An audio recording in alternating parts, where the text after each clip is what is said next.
começando a nossa palestra de hoje, nossa conversa, nossa palestra com a nossa queridíssima Priscila Reis, né? O mito do hermafrodito, a simbiose do início e do fim a partir do caos. É um título assim para mexer mesmo, né, Prima? Escolhido a dedo exatamente para cutucar, né?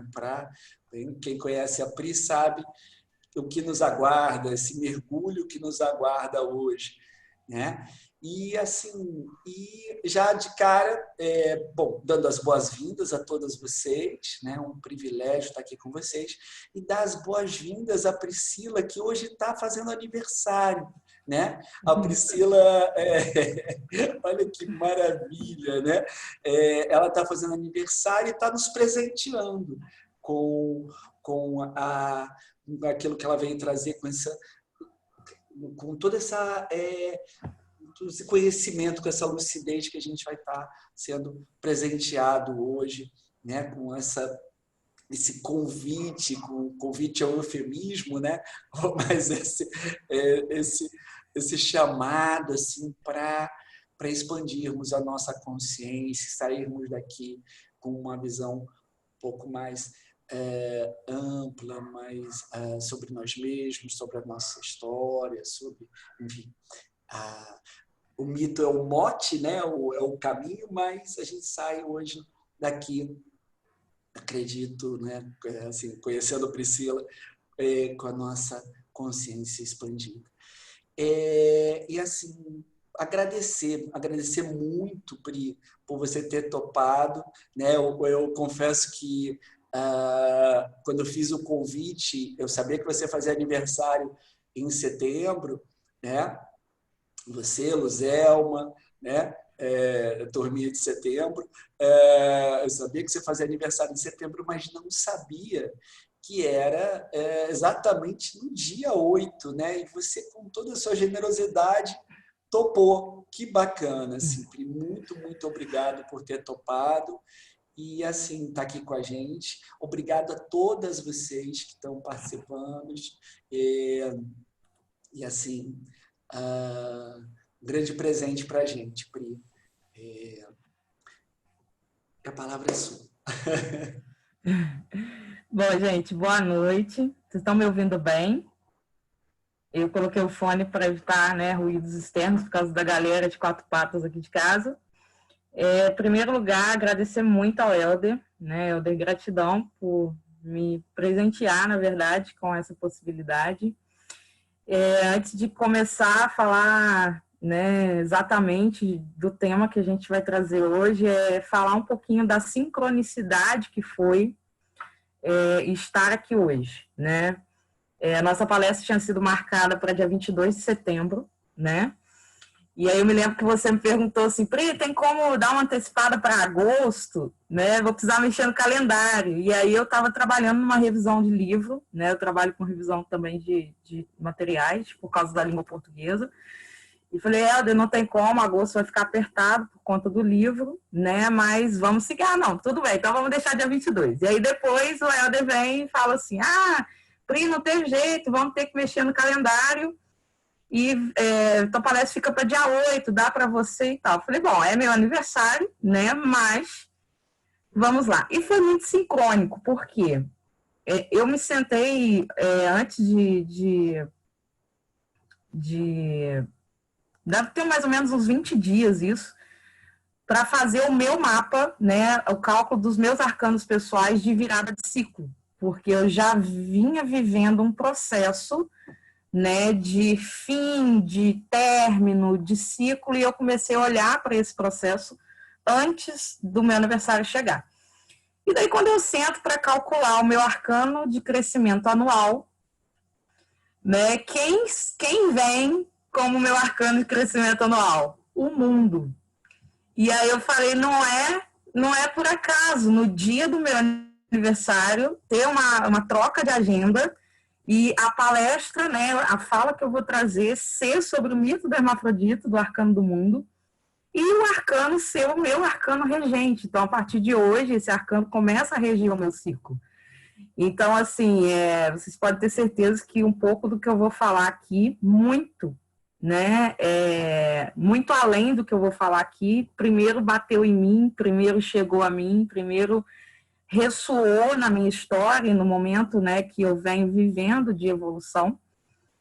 E é um grande prazer, né, uma grande satisfação poder trazer e compartilhar isso justamente no dia do meu aniversário com a regência desse arcano. Né? Eu agradeci muito ao universo essa sincronicidade, que foi realmente um convite duplo. Priscila, olha para o mundo, olha, né, para tudo que esse arcano vem representar para você. Então, em primeiro lugar, minha gratidão a você, né, que é meu grande mestre, e estamos juntos, né? Eu vou partilhar aqui a tela com vocês, tá bom? Para a gente começar a falar um pouquinho sobre isso. Vamos lá. Esse título me veio, né? Quando eu olhei para o arcano, e aí eu estava conversando com ela um pouquinho antes, né, da gente começar. Dentre todos os arcanos maiores do tarô, o arcano do mundo sempre foi um arcano que, ao longo da minha história com o tarô, foi um arcano que não apareceu muito para mim, né? Tanto nos jogos de orientação com os quais eu trabalho, quanto com o que eu chamo de mapa tarológico, que são, né, os cálculos dos arcanos pessoais. Foi um arcano que ficou um pouco escondido, né, dentro de todo o trabalho que eu faço com tarô, desde que eu me formei, e desde mesmo o início da minha formação enquanto taróloga. Né? E aí, quando o Helder falou comigo sobre a questão de trazer, perdão, um tema, eu tinha pensado num tema que já tinha sido escolhido, e de repente o arcano do mundo surgiu, né? E assim, olha para o mundo, o convite foi esse, olha para o hermafrodito, e aí esse título, né? O mito do hermafrodito, a simbiose do início e do fim, a partir do caos, surgiu, né, de forma muito intuitiva. E aí depois, quando eu fui sentar para olhar, né, onde encontrar a simbiose, onde encontrar o início, onde encontrar o fim e o caos dentro do arcano, tudo fez muito sentido para mim, né? E é esse sentido que eu quero trazer, né, para essa conversa de hoje. Espero que isso, de alguma forma, construa um processo para vocês também de evolução de sentido dentro desse arcano. Em primeiro lugar, minha gratidão, né, ao Helder, como eu já disse, e eu quero também agradecer especialmente aos meus pais. Hoje eu inicio um novo ciclo e eles me deram a vida. Eu não poderia falar de qualquer coisa antes de agradecê-los. E aqui eu trago uma homenagem, um agradecimento ao meu pai Geraldo, à minha mãe Maria das Graças, né, a minha criança interior, que tem sido tão cutucada pelo universo para ser olhada, para ser vista, né, e para ser acalentada. E essa foto é a foto da minha criança que eu mais gosto, inclusive está aqui na minha mesa de trabalho. Agradecer ao meu gemelar, que foi algo que eu descobri esse ano, pode ser um papo para um outro momento, né? Dentro das leis biológicas, eu descobri que eu vim de uma gestação gemelar, e o meu gemelar me permitiu ter a vida, e ele se foi para que eu viesse. Então, a força que eu tenho, que eu trago comigo na minha jornada, também é devida a ele. Então, minha gratidão enorme a ele. E agradecer um ser que passou pela minha história, pela minha vida durante 14 anos, que é a Luli, que é essa poodlezinha que está aí. E eu tenho uma história muito linda de amor com a Luli. E essa história de amor com ela foi o que me fez olhar para o mundo, o que me fez olhar para o arcano que eu estou trazendo hoje, né, dentro de todo o simbolismo que eu encontrei. Eu perdi a Luli há menos de 2 meses, perdi fisicamente falando, e a dor da perda, né, vinculada com a dor do amor que eu sinto por ela, foi algo tão intenso que eu não tive como não olhar para isso. E aí é olhar para o início e para o fim como realmente um processo simbiótico, né? Então, assim, minha eterna gratidão, né, aos meus pais, ao meu gemelar e a esse ser peludinho que fez a minha vida muito feliz, né? E faz, porque tudo que ela me ensinou em relação ao amor vai seguir comigo, né, durante toda a minha jornada. Para a gente falar, né, eu estou bastante mexida, emocionada de estar aqui, de ser um dia, né, de virada de ciclo e de olhar para tudo isso que a gente vai trabalhar agora, né? Para a gente iniciar, eu escolhi algumas palavras-chave que vão ser olhadas simbolicamente, de forma arquetípica dentro do mito, né? Que é o próprio hermafrodito, a dualidade, né? A simbiose, o feminino e o masculino, o caos, o início e o fim. Então, a partir de agora, essas palavras, elas comporão, né, o nosso processo dentro dessa pequena jornada de olhar para o mundo, de olhar para o todo, para a totalidade. Falando do mito, foi um mito que me chamou a atenção em muitos aspectos e eu vou compartilhá-los com vocês, né? Hermafrodito, filho de Hermes e Afrodite, né? É um filho de um relacionamento ilícito, né? Então, algumas versões do mito vão trazer que ele é o filho de um adultério, né? Que ele é o filho de uma relação ilícita. E quando o hermafrodito nasce, né, da união, né, da grande paixão, da grande ardente paixão que tomou Hermes e Afrodite, quando nasce hermafrodito, ele não pode ser, né, levado aos deuses e ele é posto ao cuidado, né, de algumas criadoras das florestas, de algumas ninfas das florestas, né, do Monte Ida. E isso já diz muita coisa para mim sobre hermafrodito, né? A primeira coisa que diz para mim em relação ao hermafrodito é o próprio nome. Hermafrodito é um dos poucos personagens gregos, né, que traz o nome do pai e da mãe, né, enquanto base familiar, se a gente puder olhar para o nome enquanto estrutura de família.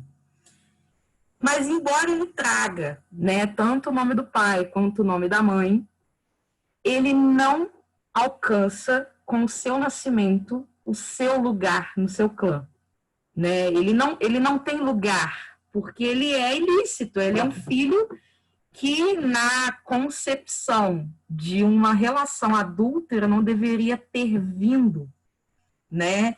E ser colocado à mostra era perigoso para Hermafrodito. E Afrodite, com muito amor, embora, né, por uma necessidade de sobrevivência do filho, ela vai e entrega Hermafrodito para ser criado, né, por essas ninfas. E ele se desenvolve, né, nas cavernas, né, nas florestas, e ele vai crescendo. E quando algumas versões do mito, né, e as principais vão trazer que com 15 anos, Hermafrodito sai, né, ele é um caçador, né, ele sai para caça, e ele se depara com um lago, né, de uma limpeza muito bonita, muito cristalina a água, e ele decide se banhar nesse lago. E quando ele está ali se banhando, né, a ninfa Salmacis, ela olha e ela encontra, né, ela vê Hermafrodito dentro da água, e ela se encanta apaixonadamente pela beleza de Hermafrodito. Alguns mitos vão trazer que ele já nasceu, né, com a dualidade sexual feminina e masculina. Mas o mito mais utilizado, né, e eu poderia dizer mais aceito teoricamente falando, vai dizer que Hermafrodito tinha a sua personalidade masculina, E aí, aos 15 anos, quando ele vai se banhar, né, nesse lago, essa ninfa se apaixona perdidamente e ela se declara. Então, ela chega à espreita, né, e aborda Hermafrodito, que um jovem de 15 anos, que não tinha tanta convivência social assim, se assusta, né, e se envergonha e se recolhe, né, e tenta se desvencilhar dessa ninfa chamada Salmacis. E no ímpeto, né, de pura impulsividade, né, dentro da sua paixão, dentro de um fogo que ardia dentro de si, Salmacis clama pelos deuses e diz: ó, que nada me separe dele, porque eu tenho um grande amor e uma grande paixão por ele. E tem um aspecto aí que também me chama atenção, porque isso acontece quando Hermafrodito tem 15 anos.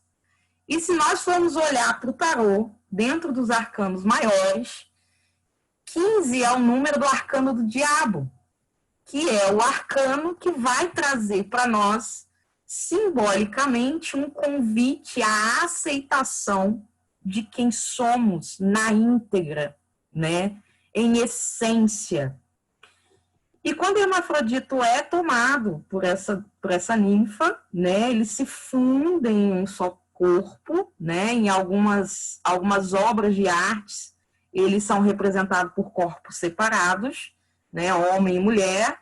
Em outras, eles vão ser representados, né, em um só corpo com duas genitálias. Mas existe uma fusão entre Hermafrodito e Salmacis, né, que me chama a atenção porque é justamente quando Hermafrodito se lavava, né, quando ele se limpava. E o quanto que isso nos cutuca a olhar para a aceitação do 15, que é o arcano do diabo, que é o convite que esse arcano nos faz. E o quanto que muitas das vezes nós tentamos lavar, limpar a nossa própria essência. E se nós insistimos nisso de forma tão irracional, vou usar esse termo, pode ser que algo nos tome, né? Que algo nos envolva e nos convide a aceitar o nosso dual, porque o arcano do diabo também vai trazer a dualidade instintiva, animal, humana, né? E o quanto que isso tem a ver com a natureza, porque é natural em nós, embora muitas vezes a gente queira rejeitar isso, né? Esconder isso, porque já foi dito em algum momento, e até mesmo lá para a nossa criança, que isso é feio, né? Que os sentimentos duais não são tão bons e que a gente precisa escondê-los. Só que isso fala da nossa natureza humana. Fala de quem nós somos realmente, né? E as ninfas, na mitologia, elas são referenciais da energia e da potência da natureza. A natureza é representada pelas ninfas e somente no aspecto feminino, né? E aqui começa uma grande jornada, né? É um convite realmente dentro do arcano do mundo para olharmos para a nossa natureza dual, para olharmos para o nosso feminino, para o nosso masculino, para o nosso caçador, que a gente pode chamar aqui de ego, a gente pode dar vários nomes para ele, do nosso instinto de querer se livrar de tudo que a vida traz para nos envolver com amor. E esse convite começa dentro do mundo de Hermafrodito, que não é por acaso que é, né, o arcano 21, o fim da jornada do louco, né, dos arcanos maiores, e que traz alguns elementos muito específicos, né?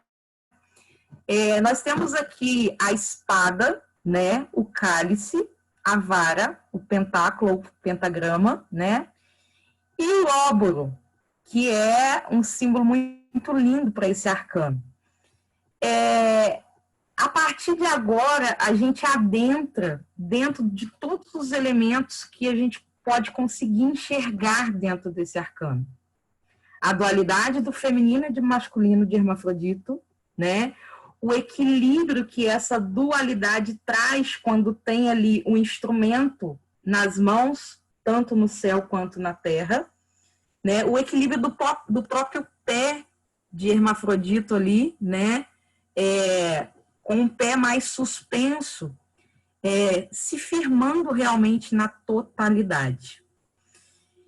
E aí a gente fala aqui da espada enquanto intelecto, que é representado pela deusa Atena. Daqui a pouquinho a gente vai vê-la.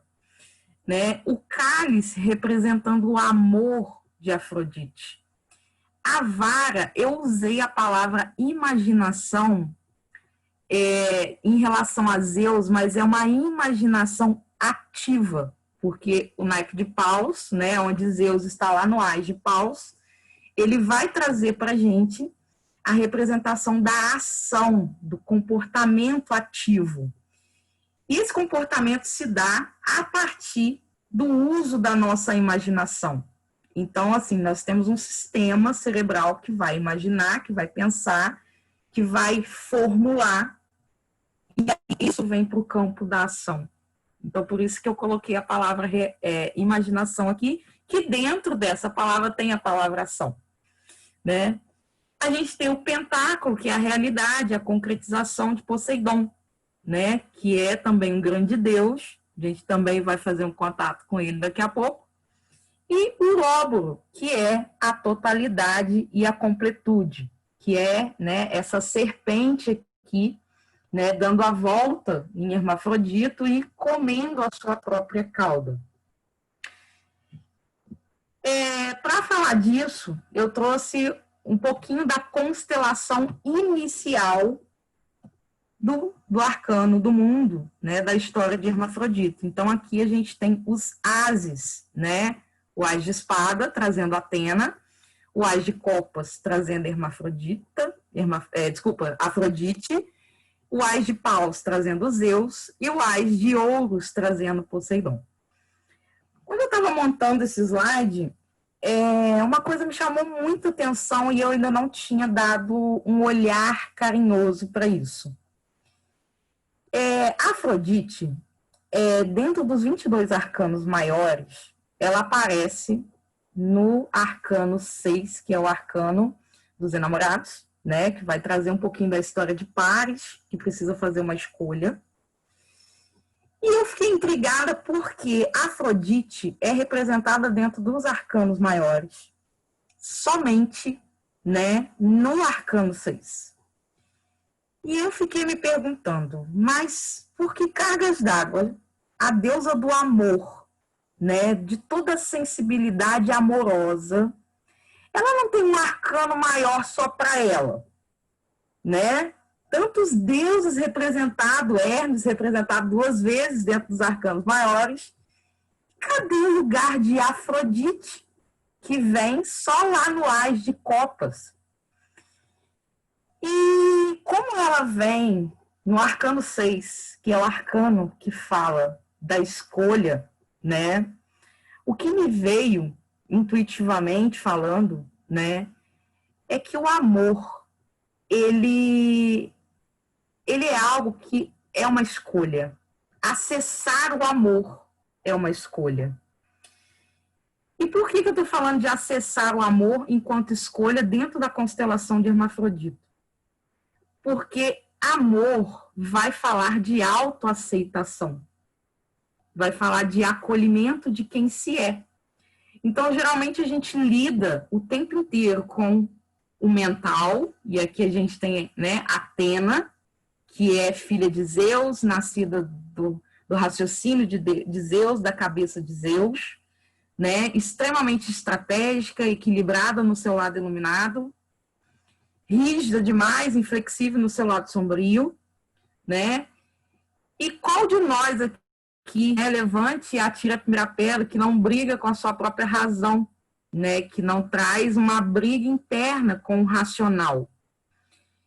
E tanto que a gente fala, amor e razão tem que ser coisas separadas. A gente está cansado de ouvir isso desde a adolescência, eu acho, né? E aí a gente tem Zeus, o grande deus, né, do Olimpo, aqui no naipe de paus, né, que vai falar do nosso comportamento, da nossa ação. Poseidon, o deus dos mares, que vai falar aqui, né, do poder que tem sobre as águas, e é muito interessante falar de constelação nesse momento, porque existe uma trama familiar entre esses arcanos, né? Atena, filha de Zeus, né? Afrodite e Poseidon, filhos de Cronos, que foi, né, decapado, foi decepado na sua genitália, né? E teve a sua genitália jogada no mar. E Poseidon nasce, ou seja, eu vou trocar o termo, Poseidon renasce quando isso acontece, porque a bebida que Cronos toma, né, para ficar bêbado e ter a sua genitália decepada, né, faz com que Cronos vomite Poseidon, né? E Afrodite nasce da espuma do mar onde a genitália de Cronos foi jogada. Então, o mar, que a gente pode simbolicamente falar aqui de emoções, né? Arquetipicamente falando do campo emocional, das águas, traz a vida a Afrodite, tá? E aí, gente, o que eu encontro aqui, né? A gente encontra aqui os 4 elementos principais desse arcano, do arcano do mundo, né? E a gente encontra aqui o que a gente começa a entender sobre dualidade, né?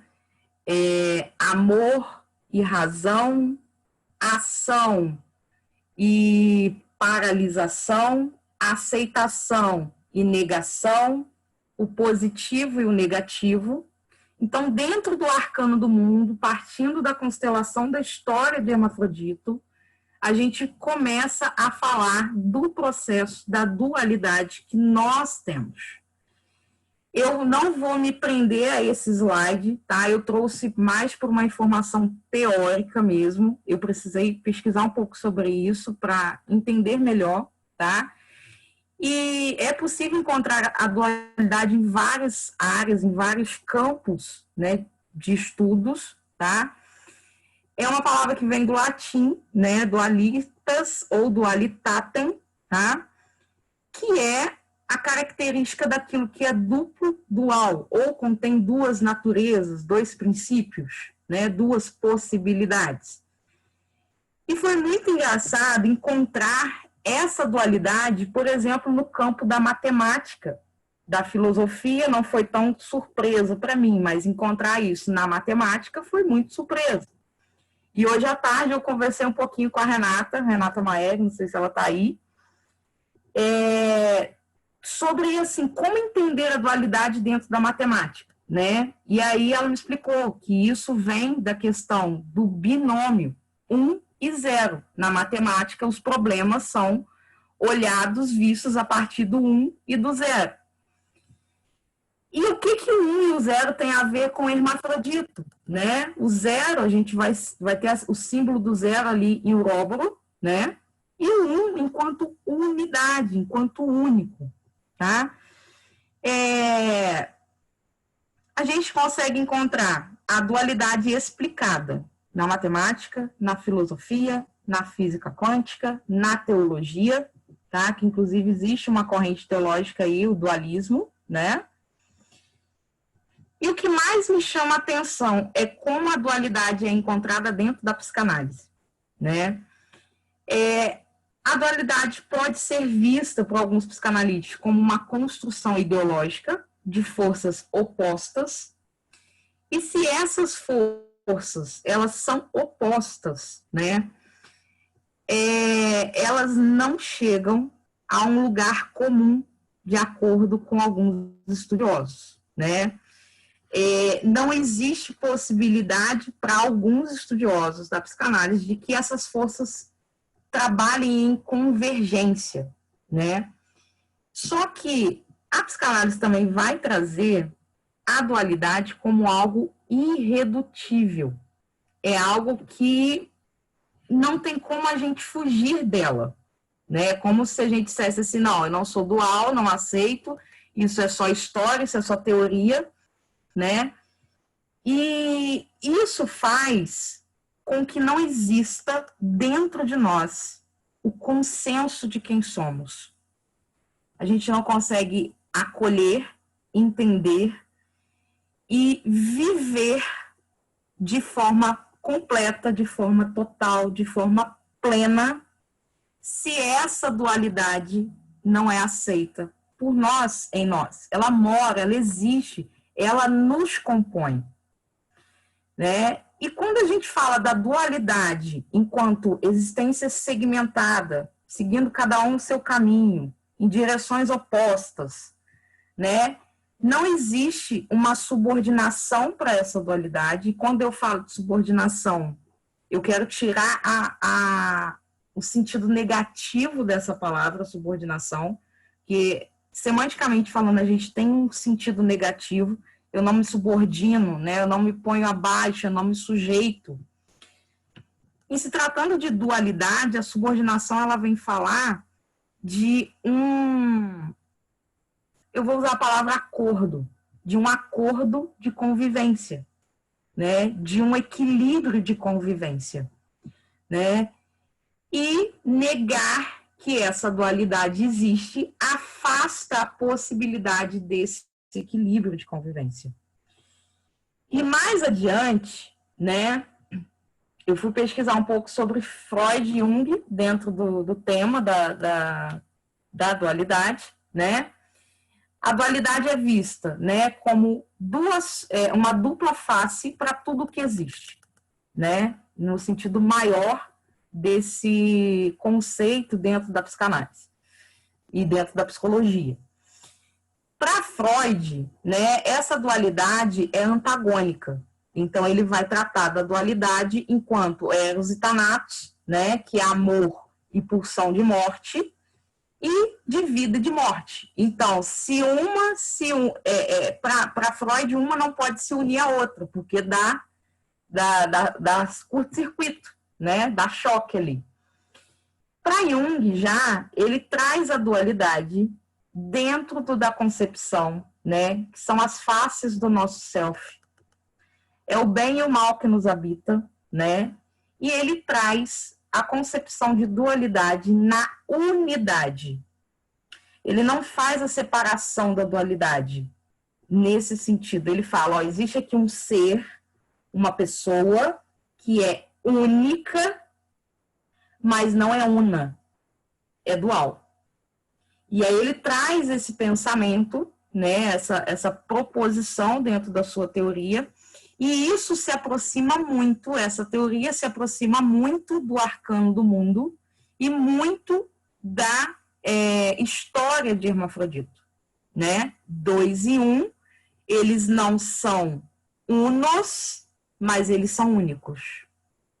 E aí eu queria que vocês ficassem um pouquinho com esse pensamento do uno e do único, né? De como isso soa para vocês e como isso se diferencia dentro, né, do que vocês conseguem enxergar no arcano do mundo. Helder e o pessoal todo que está aí, está tudo bem até agora? Vocês estão conseguindo, né, se conectar com o que está sendo dito? Se tiverem alguma dúvida, por favor, tá? E aí, falando disso tudo... Priscila, Oi? Eu tenho uma dúvida. Eu queria... quando você fala da questão do self, né, e você coloca a questão aí da dualidade, do bem e do mal... e como é que fica a questão da sombra? Porque a sombra na verdade, ela não está nesse jogo aí de dualidade, né? Então, para mim não ficou muito clara essa relação que você fez da questão da simbiose, da dualidade, com relação à teoria do Jung aí.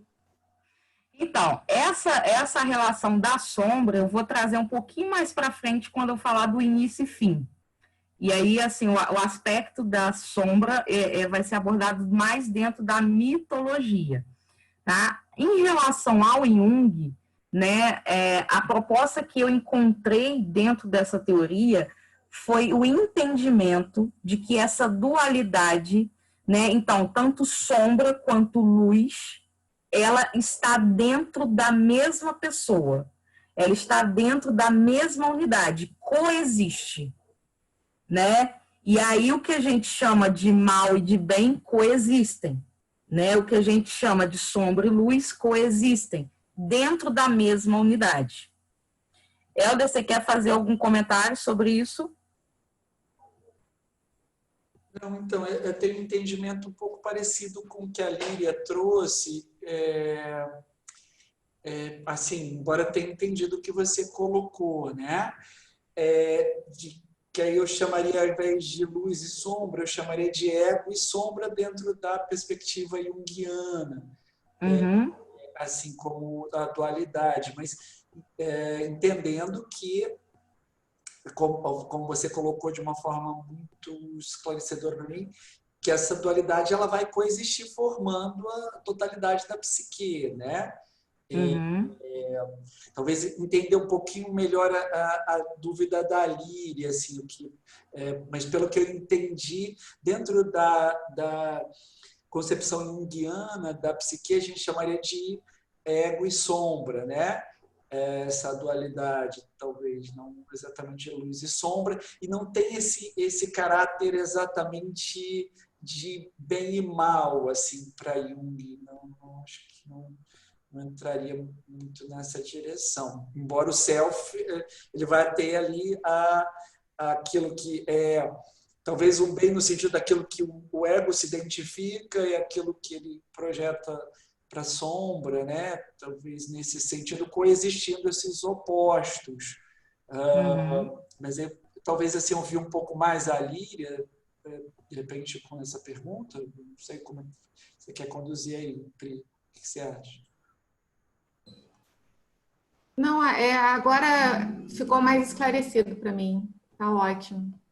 Eu tenho um comentário. Eu não estou vendo Eu todo tenho... mundo. Quem está falando? Eduardo. Eu, Oi, Edu. Eduardo. Oi, Edu. Oi, tudo bem, Priscila? Tudo bem, Eu tenho um você? comentário a esse respeito, o seguinte, a gente é feito, na verdade, você pode representar isso como 3 círculos concêntricos, né? Onde a porção de fora é a máscara, que é aquilo que você mostra para os outros. Depois você tem o círculo intermediário, aquela área é a sombra, que é aquilo que você esconde. E lá dentro você tem o self. E a máscara e a sombra são aquilo que a gente chama de ego, né? Que é o quê? A sua persona com a dualidade da máscara e da sombra que você mostra para os outros. E lá no fundo você ainda tem o seu self. Tudo isso convive junto dentro de você, não sem conflitos, com certeza, mas sempre integrados. Então, a ideia da dualidade, da convivência da dualidade, das forças que se equilibram, é muito coerente com esse negócio aqui, eu achei. Acho que falhou o teu áudio, Edu. Onde que parou? Eu achei e aí parou. Não, Você foi falou isso que eu achei. coerente. Uhum. Eu achei que era bem coerente. Então, a pergunta da Lígia, né? A Líria. Sobre isso. Eu vejo, sim, que a convivência dessas forças, que que são, na verdade, titânicas dentro da gente, não é que elas convivem, nós somos isso, né?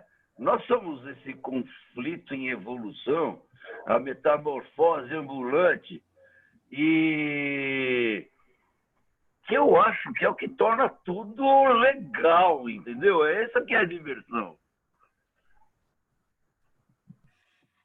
Assim, nós somos tudo isso em unidade, né? Isso.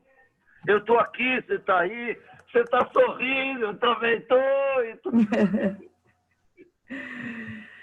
Tudo certo. Legal, obrigado. Gratidão, gratidão a Líria. Mais alguém, gente? Tá tudo bem? Podemos seguir? Então, vamos lá.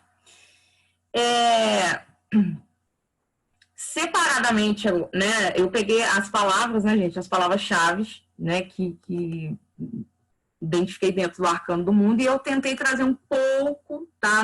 Eu não vou focar tanto na teoria, tá? Mas um pouquinho da teoria para que a gente entenda isso dentro da história do hermafrodito, tá? E aí a simbiose. Foi um desafio enorme encontrar uma imagem que trouxesse a ideia de simbiose, né? Porque se faz uma pesquisa sobre simbiose, e aí a gente vai achar no mundo, né, da biologia, por exemplo, um animal que existe no outro, nós temos esse processo dentro do nosso próprio organismo, né? E aí até que eu me deparei com essa imagem, né?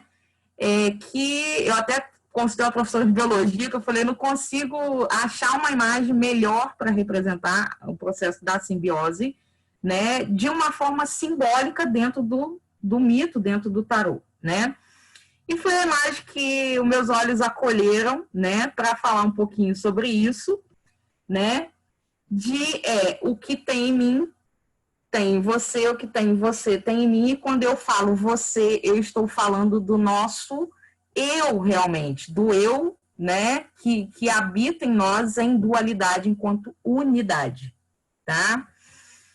É uma associação, né, num termo teórico, né, de duas espécies que vai resultar em vantagens mútuas. Então, eu ganho, o outro ganha. Termos dentro da biologia, termos dentro da psicanálise também. Existe o sentido figurado, que é a relação íntima entre um objeto e pessoa. Então, por exemplo, eu posso dizer assim, estou lendo um livro e estou num processo simbiótico com esse livro, né, de tão intenso que está essa relação, né? Mas a simbiose, numa palavra-chave resumida, vai falar de relacionamento, de relação, né? E eu fui pesquisar um teórico que fala sobre isso dentro da psicanálise, né? E eu achei muito interessante e muito conectado com o que o arcano do mundo traz em relação à história de Hermafrodito, tá? Esse autor chama Wilfred Bion, né? É um autor que eu não conhecia muito e fui ler um pouco sobre ele, né? Segundo ele, a simbiose ela tem uma dinâmica de vínculo, né? Existem 3 formas de se vincular, né? De se relacionar. Aqui vai trazer o feminino e masculino, né, segundo esse autor, que é o continente, o feminino, e o contido, o masculino, né? E o processo é chamado simbiótico, e aí traz a própria raiz do nome simbiose, né, que é uma entrega de interdependência. E é uma entrega que se dá sem que se perca a individualidade. Então, quando a gente olha para o mito, quando a gente olha para o hermafrodito, enquanto uma fusão do feminino e do masculino, de Hermafrodito e Salmacis, a gente olhar para esse arcano, se a gente olhar teoricamente a partir dessa proposta da psicanálise, é olhar para isso dizendo assim, o meu feminino se une ao meu masculino de forma que ninguém perde, de forma que se completam. A dualidade que me habita em unidade, ela me habita de tal forma que existe harmonia nas minhas ações, que existe satisfação na minha existência, né? E isso me faz crescer dualmente no campo do mental. E se a gente voltar lá no arcano do mundo, né? O arcano do mundo, a representação dele é no ar. E a gente tem pura representação do mental ali, tá? Então, esse é o processo simbiótico de vínculo, teoricamente falando, dentro da psicanálise, é o processo que mais se aplicaria ao lado iluminado do arcano do mundo. E aí tem um outro processo que acontece, segundo o teórico, o Wilfred, né? Que é o comensal, que é o processo de vínculo, de relação, que exige acordos implícitos de convivência. Que eu vou usar um termo aqui, entre aspas, que a gente pode chamar de várias coisas, mas é um termo que cai e conecta bem, que é aquela coisa que nós conhecemos como a autossabotagem, né? Que é a relação do dual que há em mim. Eu me relaciono com o dual que há em mim de forma sabotadora. Eu tenho ganhos secundários ao não acolher, ao não assumir, ao não viver em totalidade a dualidade que me habita. Seria um processo simbiótico comensal.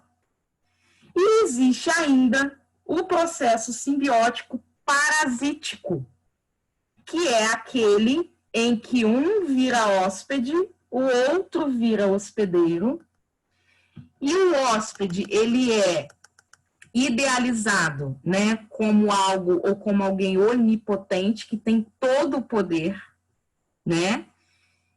E esse hóspede, ele vai ficar na dependência desse hospedeiro. E isso é o caminho para a destruição, para a destrutividade.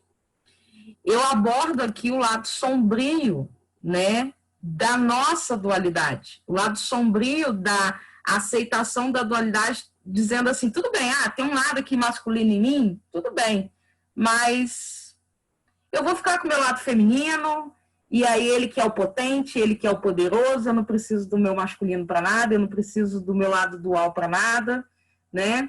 Ou vice-versa, né? Eu vou ficar aqui com o meu lado masculino, e aí o feminino, já me contaram aí que existe esse feminino em mim, mas eu dou conta de mim, por mim mesmo, com o meu lado masculino, né? E aí é um processo que a gente chama na teoria de parasítico, né? Em que a nossa dualidade é vista e vivenciada entre hóspede e hospedeiro. E isso suga, né, energeticamente falando, a tal ponto que encaminha, né, essa vivência e a nossa realidade para um processo autodestrutivo. Tudo bem, gente? E aí, falando disso, em dualidade do feminino e do masculino, né? São duas potências, né, que temos enquanto seres duais em unidade. A representação, eu trouxe esses dois arcanos, tá? Porque eles trazem a representatividade do símbolo que nós conhecemos como espelho de Vênus, né? E a seta aqui de Áries, né? E aí eu busquei dentro do tarô os dois representantes desses símbolos, né?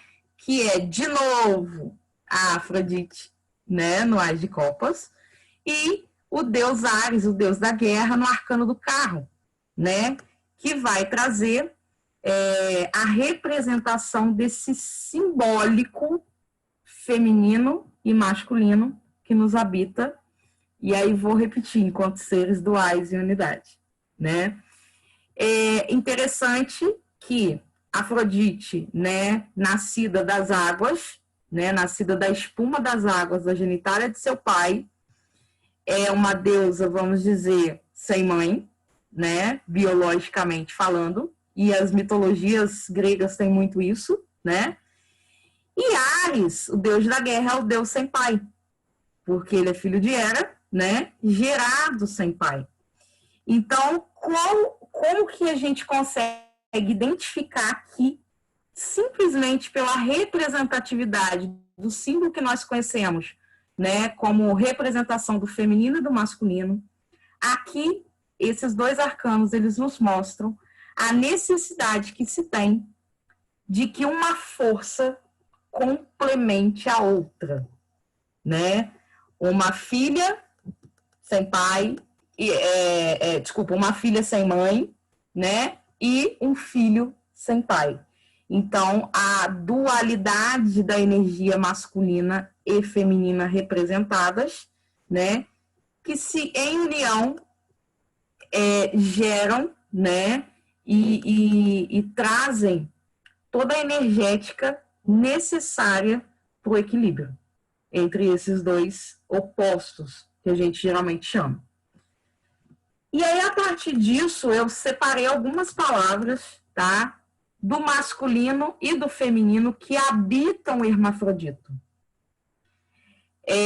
São palavras realmente separadas no campo do masculino e do feminino, né? E que, em seu aspecto iluminado, vão estar em um processo simbiótico, onde a relação é interdependente, é uma relação em que ambos ganham, é uma relação de crescimento mental, é uma relação, né, de pura aceitação, né? A palavra guerra, eu coloquei aqui, embora Hermes, pai de Hermafrodito, seja um mensageiro, eu usei a palavra guerra para o masculino de Hermafrodito por conta dele ser um caçador, né? E aí, ir para a caça já é vivenciar, né, desde menino, desde muito moço, as suas primeiras guerras, né, em relação à vida e morte. Então, para a representatividade do masculino de Hermafrodito, guerra; para a representatividade do feminino, amor. Yang e Yin, que é o que a gente conhece energeticamente, né, dentro de várias terapias, a gente traz esse termo, né, da nossa força masculina e da nossa força feminina. O espírito, enquanto, né, simbolismo aqui masculino de Hermafrodito, e a natureza de Salmas no feminino. A razão, que é o mental. Hermes é um deus mensageiro. Eu fico me perguntando, às vezes, alguns diálogos dos personagens, sabe? Dos deuses. E eu fico assim, gente, como é que seria na cabeça de Hermes, um grande mensageiro, que lá no arcano 1 vai vir, né, representando o mago, co-criador. Como que era para ele levar tanta mensagem? Quanto que esse cara tinha que dispor de um poder mental muito grande para não esquecer nada, para não entregar a mensagem errada, para não trocar de mensagem, né? E aí eu geralmente faço um exercício de assim, é uma brincadeira, um exercício que eu faço brincando com os arcanos, de imaginação ativa, de imaginar as falas que esses deuses teriam em suas jornadas, né? E eu me imagino assim, imagino às vezes Hermes cansadão, de tipo assim, quanta mensagem, né? A mente, embora seja um deus imortal, né? A mente precisa de um vigor muito grande para que não cometa erros, né? E a grande sensibilidade do lado feminino, né? Então, razão e emoção, razão e sensibilidade, que e aí eu estou falando por mim, Priscila Reis Santos, né? Um grande desafio humano de lidar com a razão e a sensibilidade. O que a gente geralmente tenta fazer e falhamos miseravelmente é separar razão e sensibilidade. Não, se eu tenho razão, eu não posso ser sensível. Ah, mas se eu sou sensível, eu perco a razão. E nós falhamos miseravelmente, porque o convite é a união disso, né? É usar equilibradamente. E ânimos e ânima, eu achei esses termos também numa fonte teórica, né? E achei super interessante a relação, né? Ânimos e ânima vai falar do feminino e do masculino de forma arquetípica. Ânima é a forma como o masculino idealiza o feminino, arquetipicamente, né? E ânimos vai falar como a forma feminina idealiza o masculino arquetipicamente. E tudo dentro de um só, dentro de uma unidade. E proteção e acolhimento. Essas duas palavras eu escolhi mais de acordo com o valor simbólico biológico, né? O homem é aquele que protege o ninho, né? O macho é aquele que protege, que traz a proteção. O simbólico feminino, né? O simbólico biológico feminino, aquele que traz o acolhimento, que dá ninho, que dá colo. Essa é a relação que eu consegui encontrar entre o masculino e o feminino, né? Que eu chamei masculino e feminino que habitam no hermafrodito. E aí vem o caos. Por que falar de tudo isso? Por que falar de dualidade, de simbiose, de feminino e masculino? E por que falar de caos? Caos vai trazer uma conotação de confusão. É a principal conotação. Quando você fala para alguém assim, minha vida está um caos. Nossa, hoje o trabalho foi um caos. Ih, a reunião foi caótica. E eu queria chamar atenção para essa palavra, caótica.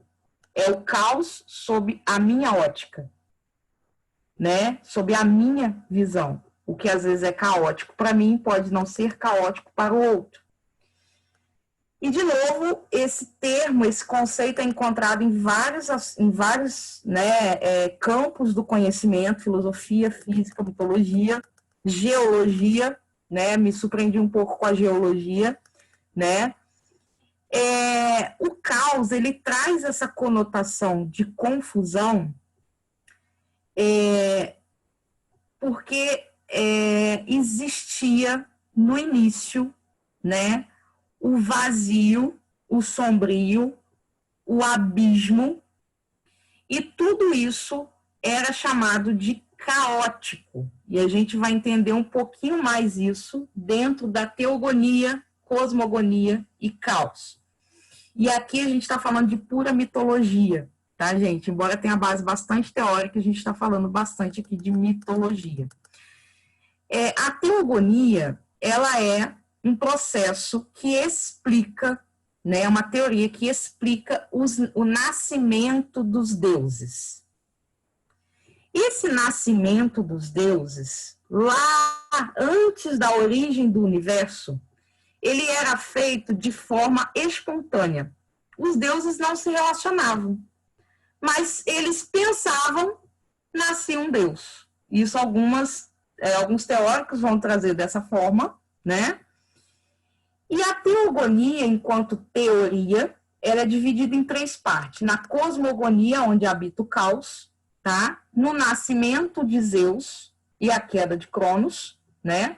E nas batalhas e soberanias de Zeus. Então, tudo isso compõe a estrutura da mitologia que a gente encontra dentro do tarô, tá? E aí eu foquei na cosmogonia, que é a criação do universo, tá? Por que foquei nela? Porque é dentro dela que está o caos, tá? O caos é a representatividade do vazio e do nada e do tudo. Porque onde tem nada, tem tudo, onde tem tudo, tem nada. É uma antítese, né, necessária para explicar o caos. É a matéria na sua forma vazia. Quando a gente está falando de um processo caótico, pessoal, geralmente a gente olha para a situação e para si mesmo e diz assim, que caos, estou vivendo caos, está tudo vazio, escuro, sensação de abismo, né? Sensação de de que eu perdi o que é concreto, a matéria não é mais concreta. E essa vivência pode ser interna ou externa. Né? A gente pode estar falando de perder um emprego, de perder alguém que a gente ama, ou da gente se perder dentro de nós a ponto de sentir um grande vazio. E por isso que a palavra causa é tão importante, porque ela vai trazer a possibilidade da simbiose do início e fim. Então, aqui eu diria para vocês que é o fio da meada da construção do início e do fim dentro de um processo simbiótico analisado a partir de Hermafrodita. Né? Se eu pudesse falar assim, gente, o alvo dessa palestra, o ponto central dessa palestra, se eu pudesse dar uma palavrinha, é essa, é o caos. Né? Então, o caos existia em matéria vazia, a Terra existia enquanto Gaia, enquanto força da natureza, né? Tártaro, o deus do submundo, já existia, né? Enquanto alma dos mortos, e aí tem uma discussão teórica muito interessante aqui, porque se não existia nada, como é que já existia mortos, né? E assim, eu quero ampliar, inclusive, esse estudo sobre isso, né? E existia Eros, que representava o amor. E representa. E alguns teóricos vão dizer que tudo era caótico até a intervenção de Eros. Ou seja, quando a gente olha para a gente mesmo e fala assim, tá um caos esse negócio aqui, simbolicamente nós estamos dizendo inconscientemente para nós mesmos, né? E aí trazendo luz à consciência, tá faltando amor aqui. Né? Tá faltando amor. E não é amor no sentido mais ínfimo que a gente conhece. É o amor que eu vou começar a falar dele enquanto amor próprio, né? Enquanto amar a si mesmo, enquanto ser dual em unidade. Quando a gente faz essa conexão com o amor, quando a gente tem esse encontro com o amor, o caos se organiza. E isso vem trazer para nós a concepção de início e fim. E é uma concepção que eu trouxe representada por 3 arcanos. Por que 3? Porque a gente está falando aqui de um processo de nascimento. Eu vou usar o neologismo morrimento, né? E no meio do nascimento e do morrimento, a gente tem aqui o rodar dos ciclos. Então, eu trouxe o arcano do louco para a gente falar do processo de início, de sair da caverna, de ir para o mundo, né? De iniciar uma jornada, de iniciar uma missão de vida, uma missão pessoal, de iniciar um projeto novo, de iniciar né, a busca pelo autoconhecimento, de início. A palavra-chave para esse arcano, nessa posição, dentro desse estudo, é início. A roda da fortuna enquanto meio, enquanto desenvolvimento, enquanto processo do iniciar que precisa ser desenvolvido. E aí, esse desenvolvimento vai passar por ciclos, que aqui nesse estudo eu vou chamar de subciclos, porque é o nascer, o desenvolver e o morrer de processos. O nascer, o crescer, né, desenvolver e o morrer de situações. E é um arcano que traz um convite de que nós soltemos o falso controle que temos dentro desse processo, porque na verdade a gente não tem controle nenhum dele, né? Quanto mais a gente imagina que tem esse controle, mais nós nos afastamos da nossa dualidade enquanto unidade. E o arcano da morte representando realmente o fim do processo, o fim de um período, o fim de uma etapa. E algo me chamou muita atenção quando eu coloquei o arcano da morte aqui, porque eu fiquei me perguntando sobre os fins. E Hades, né, o deus aqui representado, ele era um deus que levava os mortos em seu barco até o submundo. E eu fiquei me perguntando da quantidade de coisas que nós entregamos para Hades, porque aqui o humano está, né, simbolicamente ali representado, ofertando algo a Hades, mas que a gente só deixa no barco. É como se a gente entregasse para Hades e dissesse assim, deixa eu ficar mais um pouquinho aqui. É como se a gente realmente velasse o que precisa ir dentro do barco de Hades. E aí, quando isso acontece, o nosso processo simbiótico, ele sofre danos. A união da nossa energia masculina e feminina enquanto potência para a vida, enquanto potência de criação, de recriação, de nutrição, ela sofre danos. E eu fiquei muito impactada quando eu olhei para esse arcano com esse olhar simbólico de que não basta apenas entregar para a morte, entregar para o fim aquilo que acabou. É preciso entregar e deixar que o barco siga o seu curso. E falando disso, né, trago aqui para vocês início e fim. Duas palavras que nós conhecemos mentalmente de forma muito dolorida, principalmente o fim, né? Quando a gente fala de fim, de término, de encerramento, o nosso cérebro ele já acende algumas luzes, porque é incômodo falar sobre isso, né? E o que mais me chama a atenção é que na mitologia, esse caos, a matéria vazia, ela dá lugar para Nix e Érebo, ela dá lugar para Éter e Hemera, que são noite e dia, luz e escuridão, né? Existem alguns autores que vão trazer uma divisão mais simbólica ainda, né? E dizer que Nix é a noite, o que a gente conhece realmente de noite, a separação entre dia e noite, né? Hemera é o dia, e Érebo e Éter são os opostos, né? Érebo sendo realmente a treva, a sombra, o lugar sombrio, que a gente falou lá atrás, né?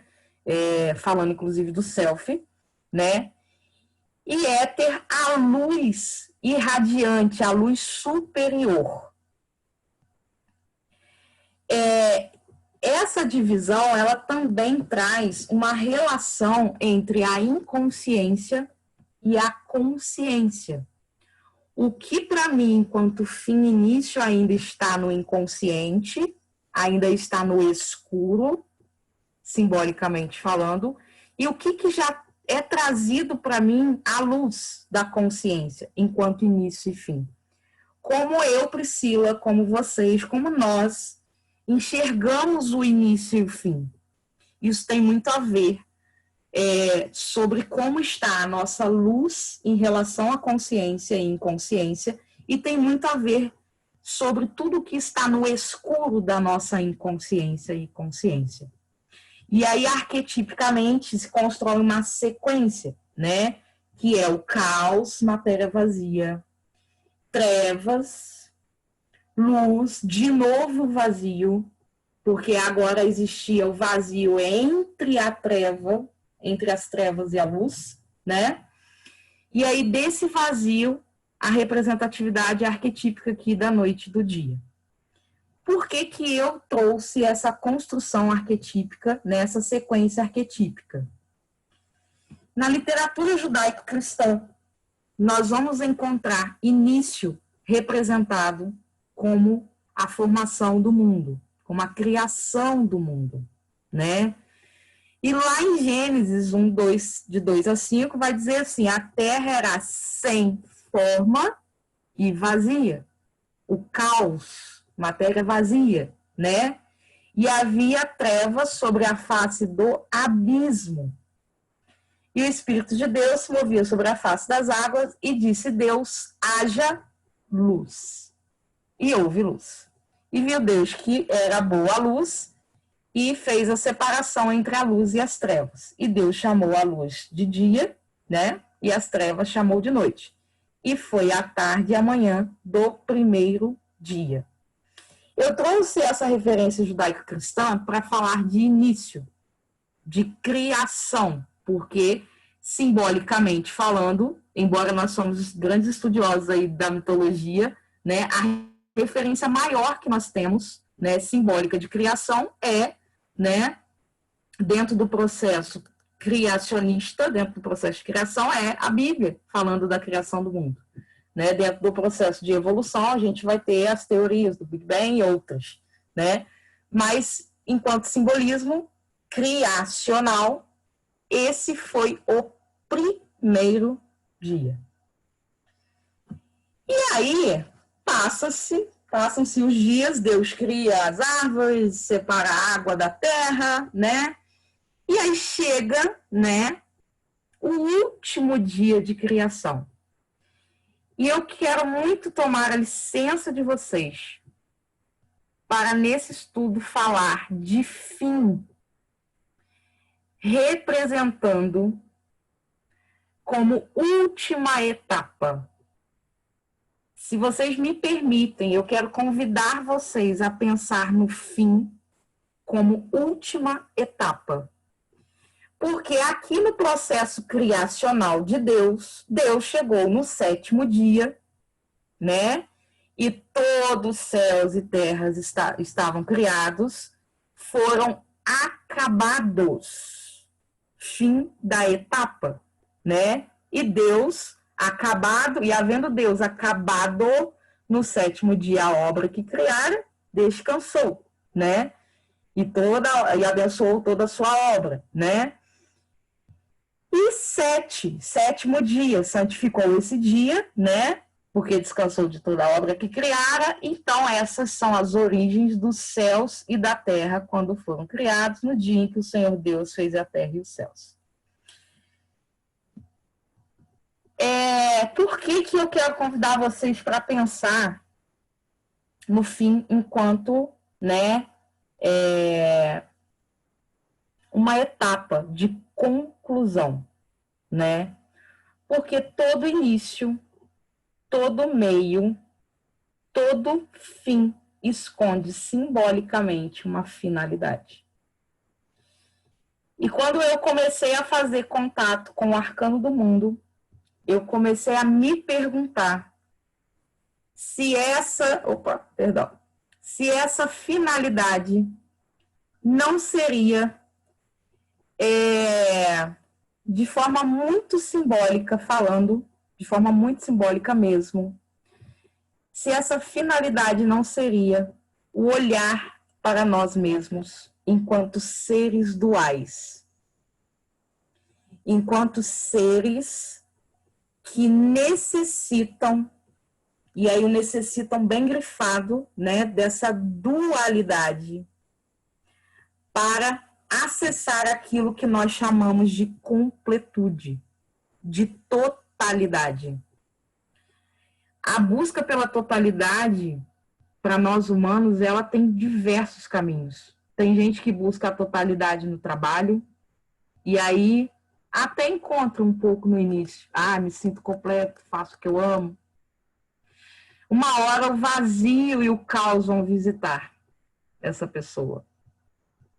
Tem gente que busca essa totalidade num relacionamento e diz assim, nossa, o outro, nossa, o meu parceiro, a minha parceira realmente me completa. E uma hora o caos vai visitar essa pessoa. E quando eu falo essa pessoa, eu estou falando de nós. Uma hora esse caos, essa dualidade, esse caos, e esse vazio, esse abismo vai nos visitar. Aí eu encontro a minha totalidade fazendo ações que eu considero humanitárias. Ótimo, isso é lindo, perfeito. Sou apaixonada por pessoas assim também. Mas se vivenciar só isso, uma hora o caos e o abismo vem nos visitar. E aí vocês podem perguntar assim, Priscila, mas vai ter uma hora que ele não vem visitar a gente? Eu acredito que quem já viveu essa não visitação do caos e do abismo não deve estar aqui para contar. Porque a gente, enquanto seres duais em unidade, nós estamos na eterna busca da nossa integralidade. E eu mandei mais cedo um texto para o Elber, que eu não sei se eu vou lembrar de cabeça aqui agora, que talvez a totalidade, né, ela seja o fruto do qual nós fomos proibidos provar. Né? Nós fomos proibidos de provar esse fruto da totalidade. E isso foi um pecado circunstancial, mas foi um pecado que nos afastou muito de sermos, em essência, o espírito da completude. Para finalizar um pouco disso tudo,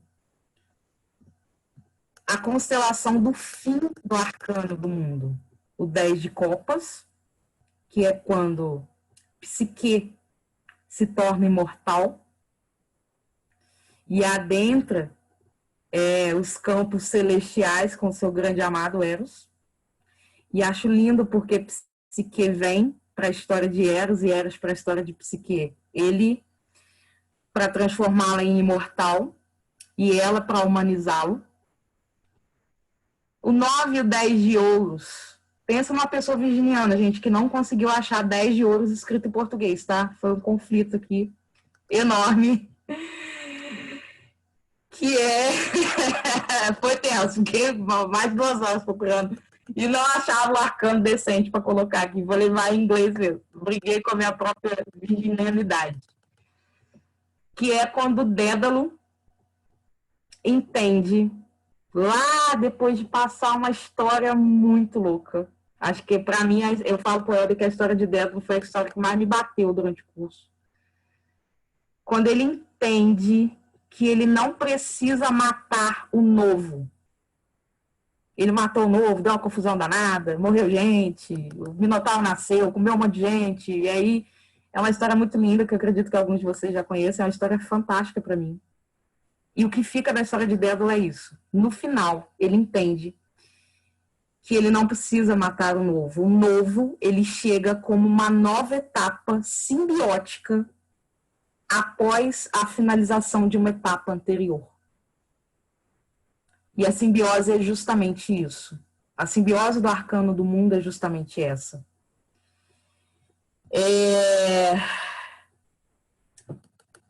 Eu escolhi a dedo essa imagem de Uróboro, né? Que é a serpente ou o dragão que come a própria cauda. E eu escolhi a dedo porque eu venho de uma vivência neopentecostal. Eu tenho uma história com a religião muito interessante. Helder conhece um pouco dela. E eu, na virada de ciclo da minha história, da minha vida, tá falando numa palestra de tarô, é algo realmente muito significativo para mim. E eu ponho essa imagem para trazer vocês para uma reflexão do comer a própria cauda e da serpente, que é tão demonizada na literatura judaico-cristã, porque foi ela que destruiu o Éden, e foi ela que fez Adão e Eva comer a maçã proibida, né? E foi ela que rastejou, passou a rastejar pelo resto da vida.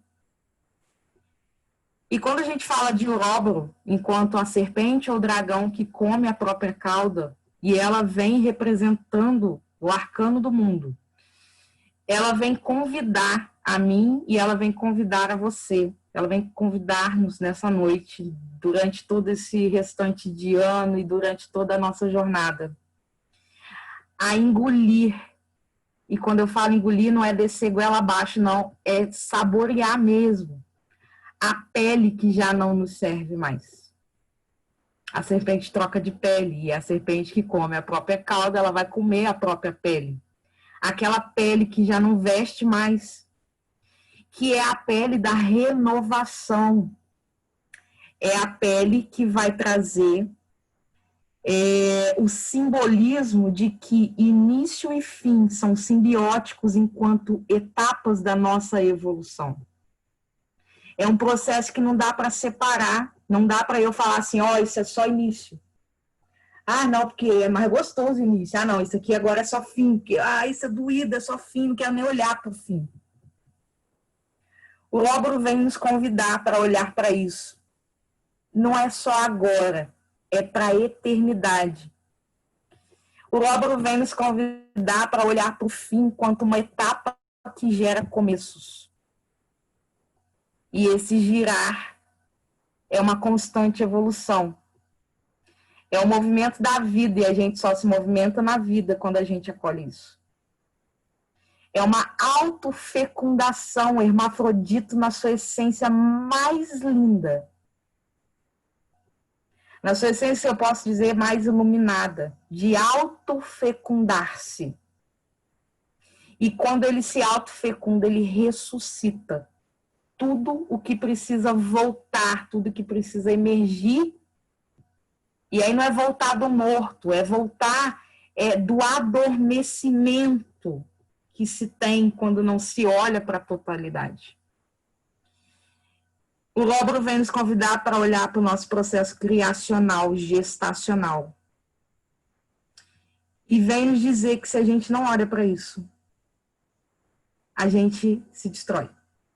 E aí a gente, em determinado momento, para na vida e fala assim, não sei o que está acontecendo. Universo, o que você quer comigo, cara? Quem nunca? Quem nunca perguntou isso para si mesmo e para o universo? Né? O Lóbaro vem nos falar que nessa pergunta não é necessária quando a gente acredita na renovação. Quando a gente acredita que a pele que a gente habita é uma pele que a gente vai saborear quando ela não nos servir mais. E dentro dessa reflexão, eu quero trazer uma música para vocês. E eu já volto aqui para o slide.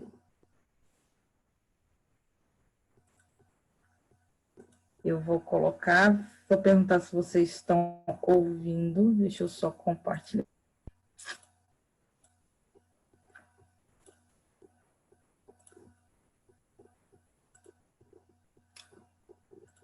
Eu queria pedir 1 minuto de vocês, ou de olhos abertos ou fechados, como vocês se sentirem mais à vontade.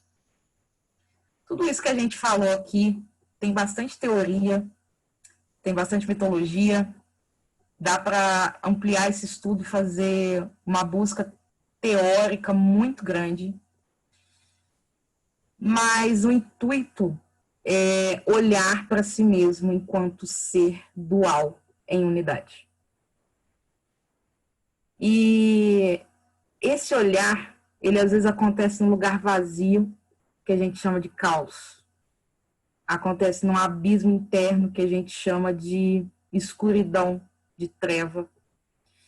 E eu li recentemente no livro A Ciranda das Mulheres Sábias uma frase muito interessante, que a terra é cega, mas ela cria. A terra é cega, mas ela nutre. E essa música, a tradução é O Som do Silêncio. E em silêncio eu quero convidar vocês a ouvir essa música e perceber em si mesmos, né?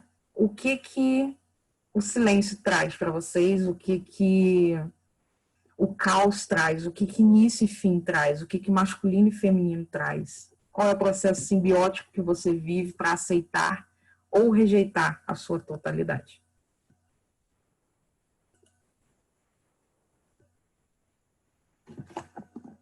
Vocês estão ouvindo, gente? Ainda não. Começou já, Pri? Já. Deixa eu voltar aqui. É porque eu estava de fone, eu tirei o fone para ver. Não tá? Não.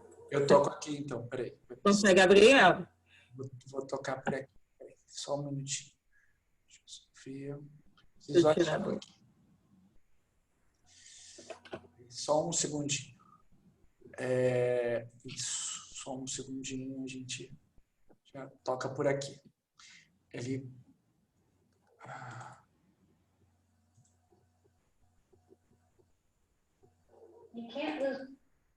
Só precisa passar um segundinho aqui. É o anúncio.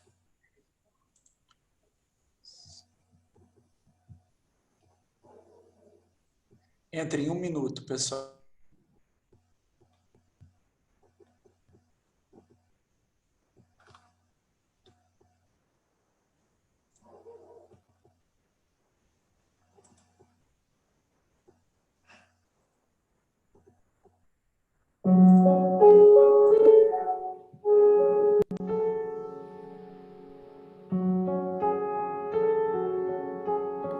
Hello, darkness, my old friend. I've come to talk with you again, because a vision softly creeping left its seeds while I was sleeping, and the vision that was planted in my brain still remains within the sound of silence. In restless dreams I walked alone, narrow streets of cobblestone, neath the halo of a street lamp. I turned my collar to the cold and damp, when my eyes were stabbed by the flash of a neon light that split the night and touched the sound of silence. And in the naked light I saw 10,000 people, maybe more. People talking without speaking, people hearing without listening, people writing songs and voices never shared, and no one dared disturb the sound of silence. Fool, said I, you do not know. Silence like a cancer grows. Hear my words that I might teach you. Take my arms and I might reach you. But my words, like silent raindrops, fell and echoed in the wells of silence. And the people bowed and prayed to the neon god they made. And the sign flashed out its warning, and the words that it was forming. And the sign said the words of the prophets are written on the subway walls and tenement halls, and whispered in the sound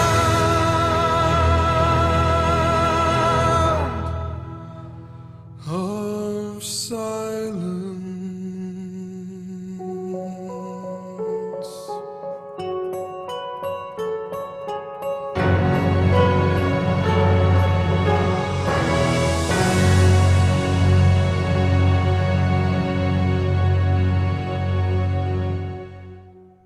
Gratidão, Helder. Vou voltar aqui para os slides.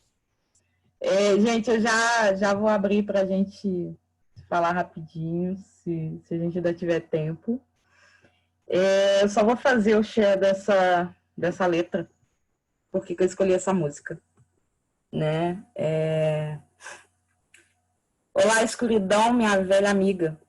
Eu vim falar com você novamente, porque uma visão suavemente sinistra deixou suas sementes enquanto eu dormia. E a visão que foi plantada em minha mente ainda continua dentro do som do silêncio. Em sonhos agitados, eu caminhei sozinho, ruas estreitas de paralelepípedos, sob a luz de uma lâmpada de rua. Eu virei meu colarinho para o frio e a umidade. Quando meus olhos foram apunhalados pelo lampejo de uma luz de neon, que dividiu a noite, tocou o som do silêncio. E na luz nua, eu vi 10.000 pessoas, talvez mais. Pessoas falando sem conversar, pessoas ouvindo sem escutar, pessoas escrevendo canções de vozes que nunca se compartilham. E ninguém se atreve a perturbar o som do silêncio. Tolos, disse eu, vocês não sabem. Silêncio cresce como um câncer. Escute minhas palavras que eu talvez possa te ensinar. Pegue meus braços para que eu possa te alcançar. Mas minhas palavras, como gotas silenciosas de chuva, caíram e ecoaram nos poços do silêncio. E as pessoas se curvaram e oraram ao Deus de neon que elas fizeram. E a placa piscou o seu aviso e as palavras que estavam formando. E o aviso disse: as palavras dos profetas estão escritas nas paredes do metrô e nos corredores dos cortiços, e sussurradas ao som do silêncio.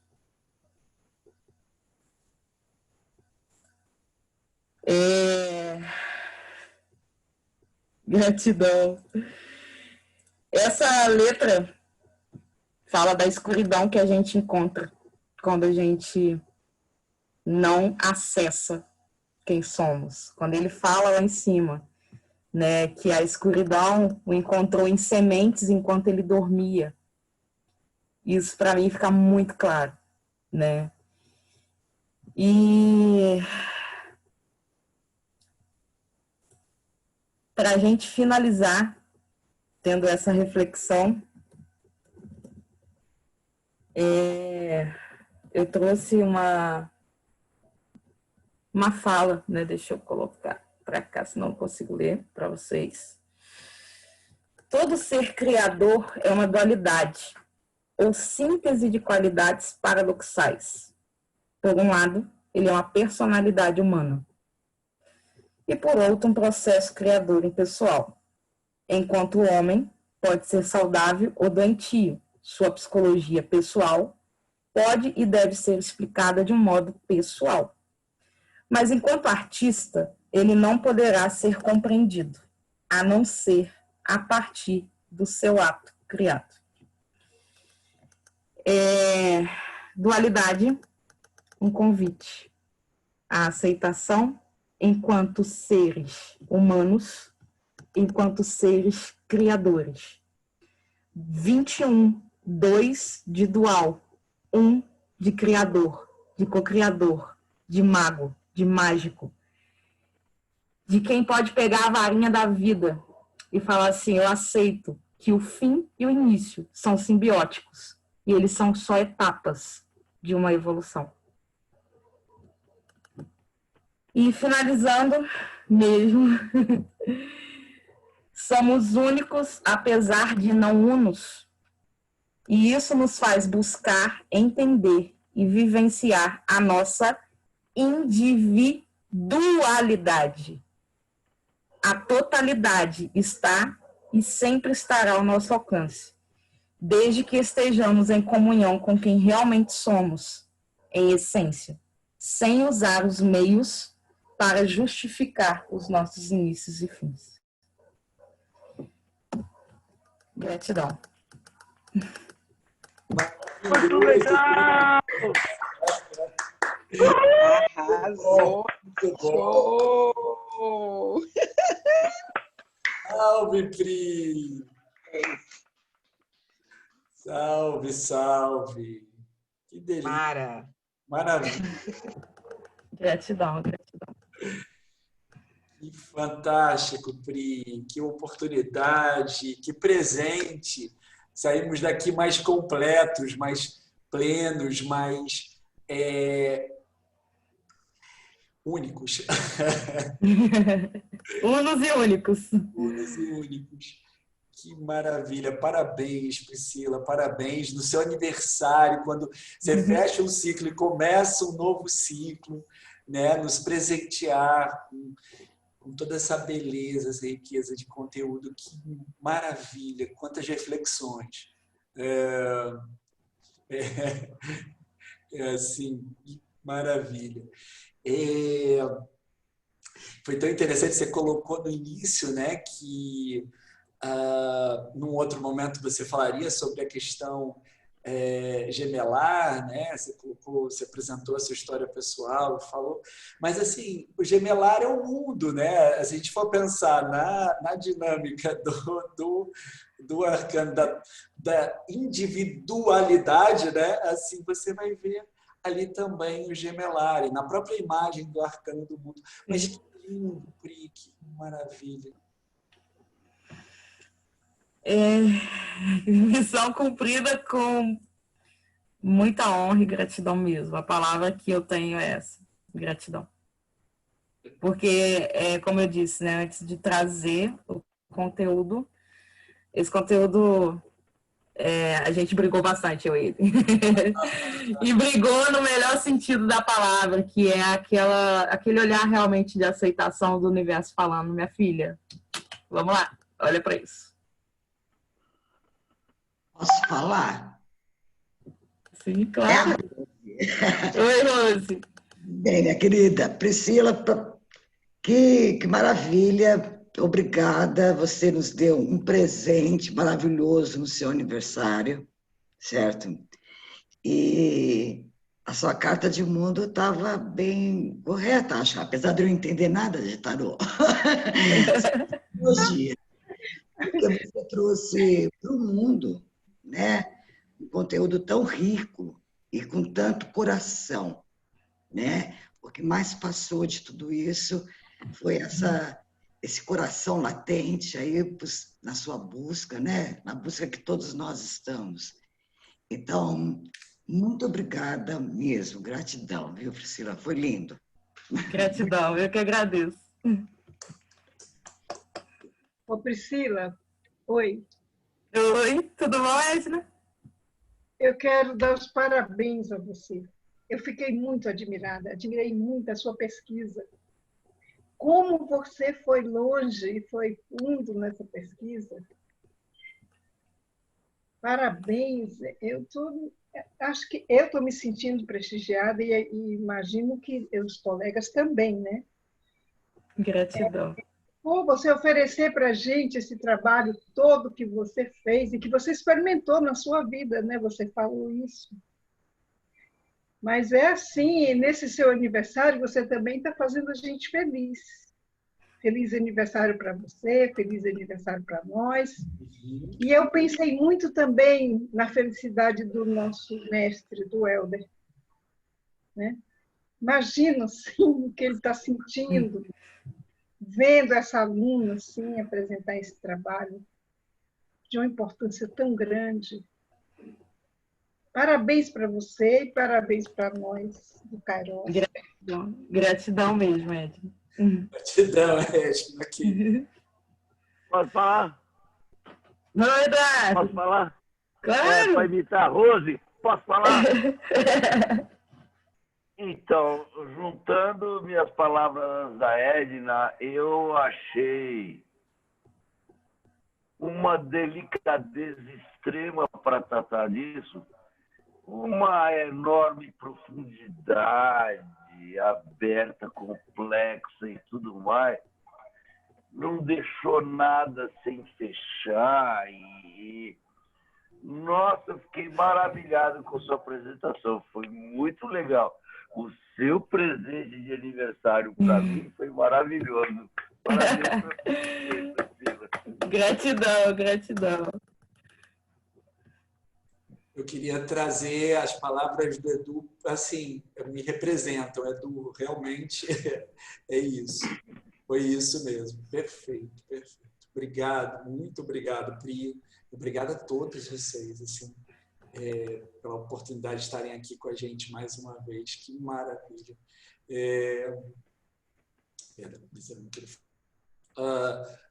Vou deixar aberto para perguntas, para comentários, mais perguntas, Sim. né, Pri? Tô aqui.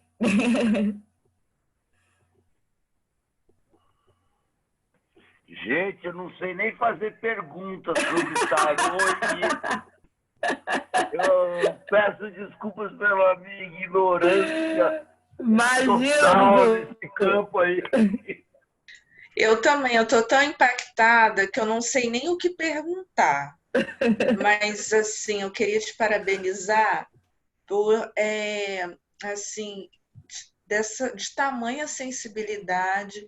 E, assim, eu acho que da forma como você colocou, apresentou o tema, eu apreciei muito como você, claro, né, você é revisora, então trouxe muito disso para o texto, né, na forma de apresentar semanticamente o significado das palavras e trazendo a origem. Então, assim, o próprio termo hermafrodito, que eu não sabia que vinha várias coisas vêm, né? E aí é legal participar desses encontros que a gente vai entendendo de onde vêm as palavras, né?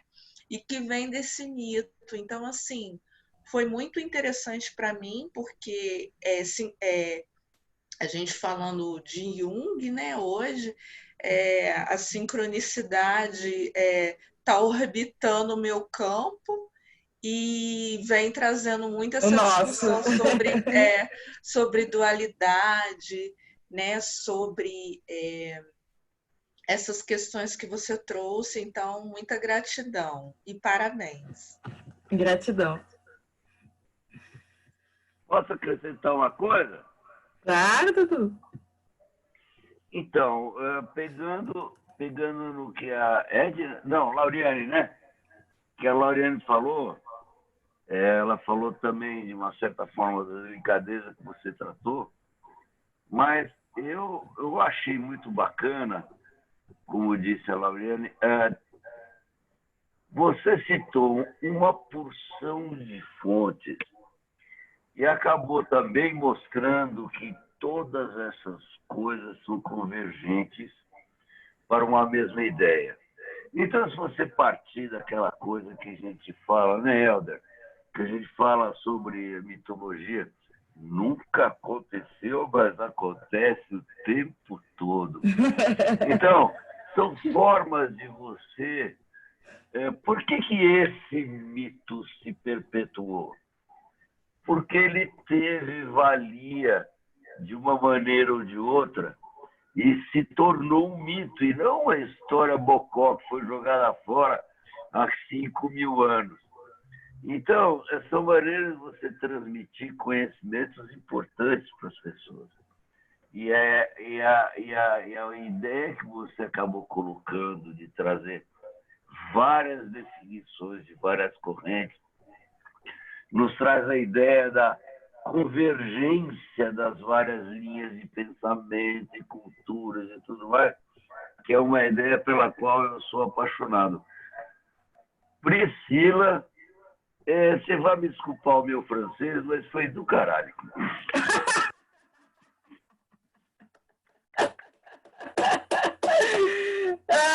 Eduardo, gratidão. Excelente o seu francês. Ótimo. Ainda de Marseille. Assim, sentido. Eu acho que todo mundo entendeu o meu francês. Não precisa de legenda, né?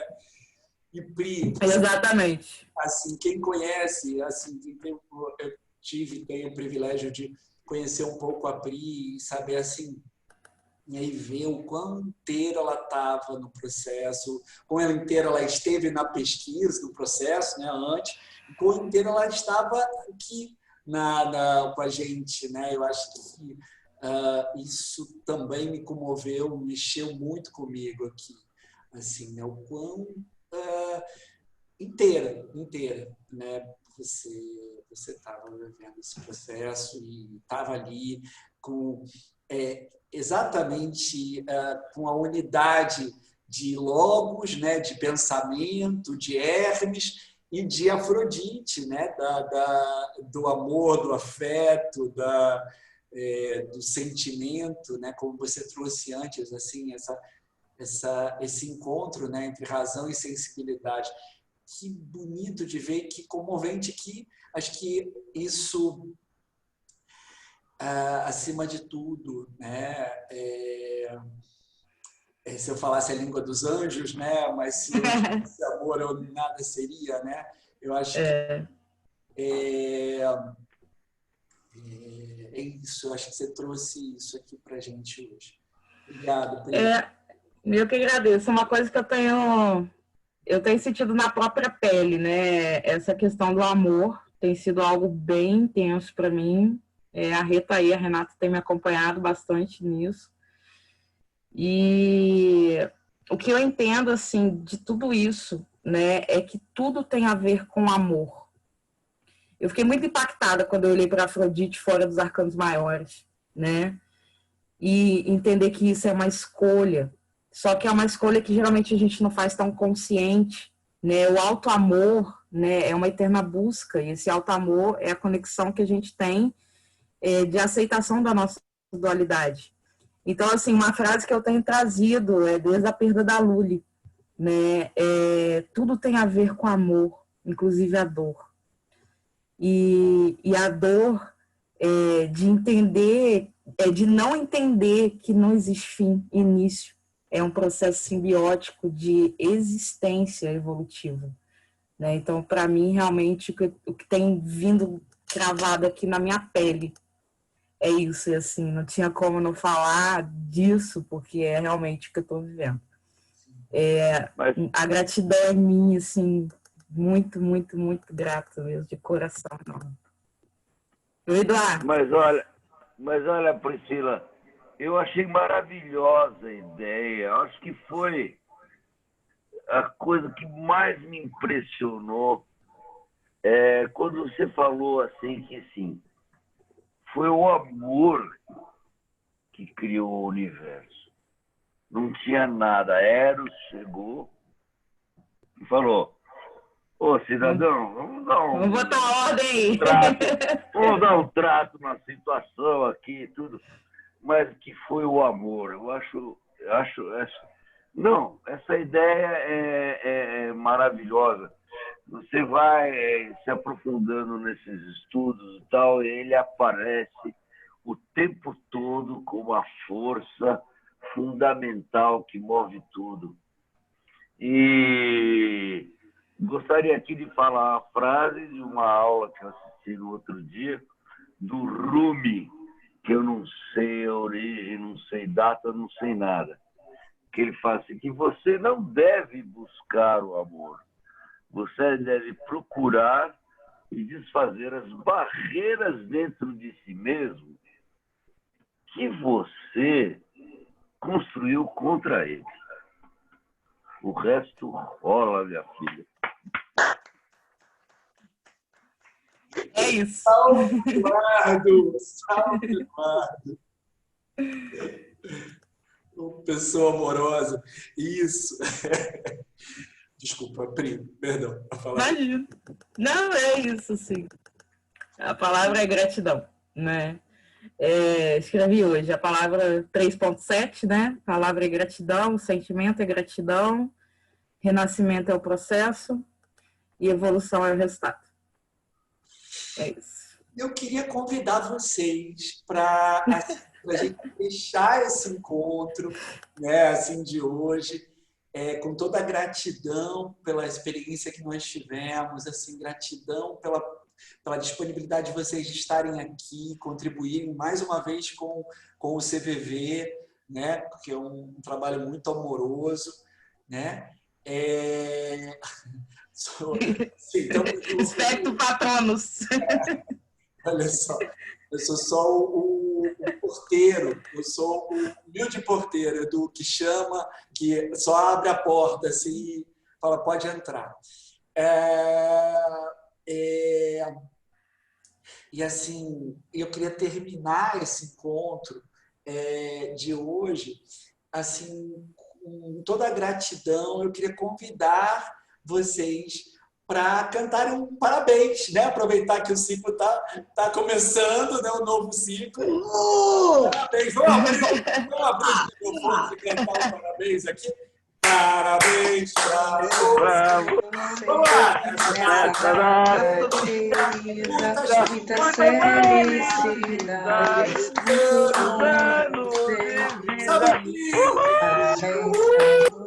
A Priscila nada! Tudo. Como é que é? É Big. É Big. É hora. Aqui, Priscila! Salve, Pri! Salve, Pri!